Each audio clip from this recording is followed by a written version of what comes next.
পত্রিকাতে আমরা যাওয়ার আগে নিউজ কিন্তু গেছে কি, তার মানে এটা আশীর্বাদ। আমার সাসাই মারা গেছে, এটা তখন একটা গজবই যুগ হয়তো আছে। অনলাইন পত্রিকা বা অনলাইন নিউজ গুলা এগুলো হইলো বর্তমান যুগের লাগি আশীর্বাদ হইবা কিলা। আমি একটা গল্প শুনছিলাম, আমার এক সাসা আসলা বলে, তাই একটা প্রোগ্রামও গেছিলাম, শুনছেন সাংবাদিক এই যে তার নাম লেখছে যে পত্রিকা তাইব, ওই টেনশনে তাই মারা গেছে। তাই লেখবো ওখান দিয়ে আর কি, পত্রিকা তাইব তাই দেখবা আয় না খেনে বারোয় না খেনে আয়, ওই টেনশনে হার্ট অ্যাটাক করিয়া নাই।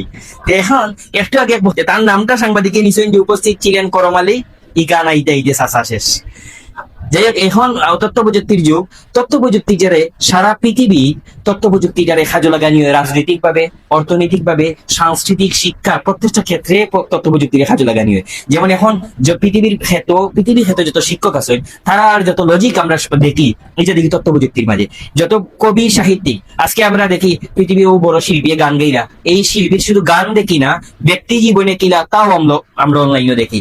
পাশাপাশি রাজনীতিবিদ হল বর্তমানে দেখা যায়, আগে আমরা মনে করতাম যে রাজনীতি মানেও ভয়ঙ্কর, এখন দেখা যায় পৃথিবীর বিভিন্ন অঞ্চলের মেয়র আর্টের আর ব্লগিং করে। তার মানে হইতে পারে যে আমারও উন্নয়ন, আমারও খাম ও খাম ও খাম, মারিয়া খাওয়ারও সুযোগ নাই, মারারও সুযোগ নাই তথ্য প্রযুক্তির কারণে। শিরোনামের মাঝে কিছু মিথ্যাচার ইদানিং আছে। মিথ্যাচার বলতে যে হয় যে শাহরুখ খান গ্রেফতার, আমি হয়ে গেছি বালাগঞ্জে বেরিয়ে সবাই শাহরুখ খান ইয়া বালা ইয়া গ্রেফতার হয়েছে, কিন্তু ফয়লা মনে হয়েছে নাকি বলি তারকা শাহরুখ খান গ্রেফতার হয়েছে। সুতরাং আমরার মিডিয়া বা আমরার সোর্সিং এর মাঝে মিথ্যা তথ্যর কারণে আমরা সবকিছু, আমরা দেশ, আমরা যে জাতি বা আমরা যে মানুষ, আমরা কিছু উলি পছন্দ করি, নিয়ম শৃঙ্খলাই পছন্দ করি না। এখন যে মাগরিবের সময় দেখো, মাগরিবের সময় একটা শহরও বিশাল জামটা কি শহর দেখবা চেয়ারার মাঝে একটা উলি যেহেতু কি সব একলগে যেহেতু কি সিএনজি।